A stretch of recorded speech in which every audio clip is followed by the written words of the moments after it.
And now it's time for the real news with your host, Farron. Hello and welcome to the Real News Radio, your weekly broadcast where we discuss our disappearing civil liberties, our constitutional rights that are under attack, our march into a police state tyranny, where we document that our economic meltdown is by design, caused by the very same criminals that we're supposed to trust now to fix it. I've spoken to several people in recent days and weeks that have lost tens of thousands of dollars in their 401ks and in the stock market. I know some of them are listening right now, but I stand in amazement. They all say the same thing. They just regurgitate what a TV has told them. Well, it will get worse, then it will get better. Or I have to leave my money in now to try to get it back where it was. I'm amazed how well the public accepts the wholesale looting of their retirement and their life savings, the evaporation of, in many cases, their economic future. Jesse James carried a gun when he committed highway robbery. The middle class's wealth has just been erased from so many. Your property has been devalued. Your currency is worth less and less.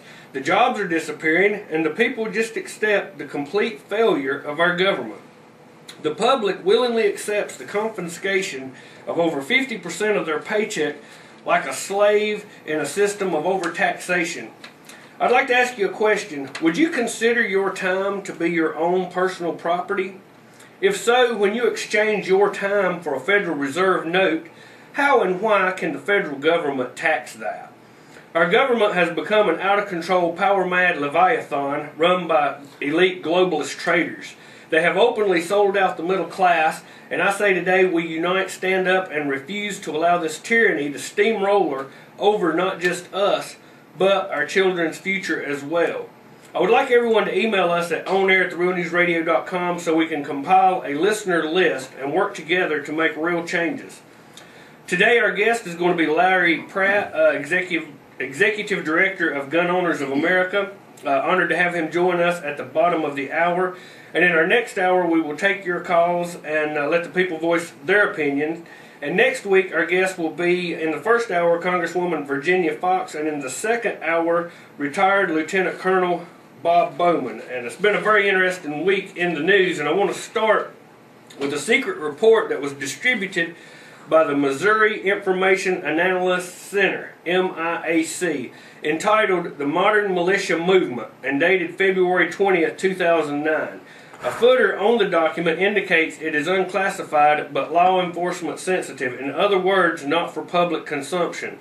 A copy of the report was sent to Alex Jones by an anonymous Missouri police officer. The MIAC report specifically describes supporters of presidential candidates Ron Paul, Chuck Baldwin, and Bob Barr as militia-influenced terrorists and instructs the Missouri police to be on the lookout for supporters displaying bumper stickers and other paraphernalia associated with the Constitutional, Campaign for Liberty, and Libertarian parties. In September of 2008, Missouri sheriffs and prosecutors organized truth squads to intimidate people opposed to Obama and threatened to arrest and prosecute anyone who ran misleading television ads. Missouri Governor Matt Blunt eventually denounced the use of the police state tactics on the part of the Obama-Biden campaign. MIAC claims members of the right-wing militia movement organized in the 1990s, generally in response to the Oklahoma City bombings and even at Waco, continuously exploit world events in order to increase participation in their movements.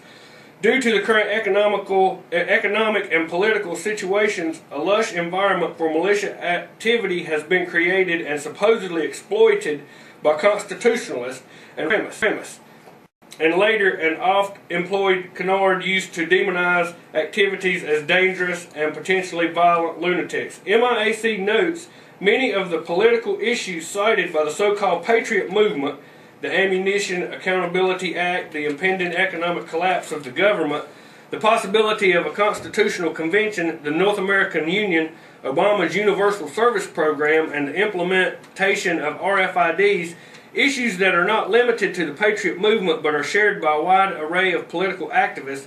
The MIAC document includes a map of the North American Union not dissimilar from the one released by NASCO, the North American Super Corridor Coalition.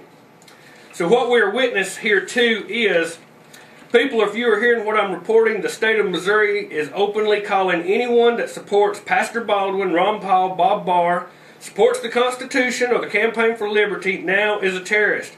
We are the enemy of the New World Order. It is all out in the open. Wake up, people. The New World Order is now unmasked and declaring war on freedom-loving patriots. It is all being reported by the press. It is part of the public record. Wake up and realize there is a war going on for your very way of life, your freedom, your future.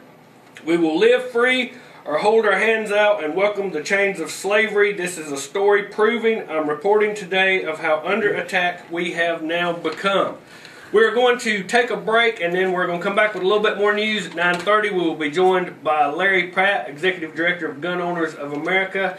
This is WSIC 1400, WDSL 1520.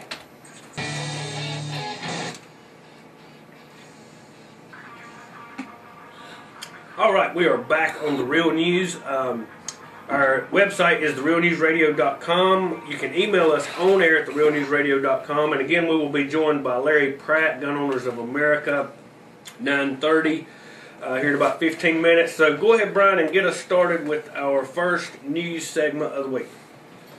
This is an excerpt from the Boston Globe this week. This was published Thursday, actually. It's really nothing new, but it's worth paying attention to because it's one of the most explicit admissions by mainstream media regarding the magnitude of what we're really facing economically, to the point of invoking the doomsday word. If government doesn't do more and fast, this could be worse than the 1930s. Why? There are three big reasons. First, finance, a doomsday machine. The financial system is in far worse shape than it was when the stock market crashed in October 1929. In the 1920s, there was a stock market bubble, mainly because people could play the market on margin, borrowing to invest in stocks. There were also scams like the original Mr. Ponzi's. Like in the present decade, the Federal Reserve helped to enable the game with low interest rates and few rules.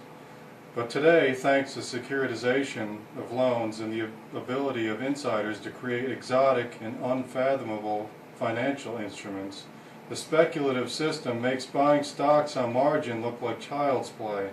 In the aftermath of the crash of 2008, the process of sorting it all out and getting banks functioning again is something that markets simply cannot do. We are not even clear who owns what. The wise guys on Wall Street invented a doomsday machine from which there is no market escape. In 1929, when the stock market crashed, the banking system was relatively healthy.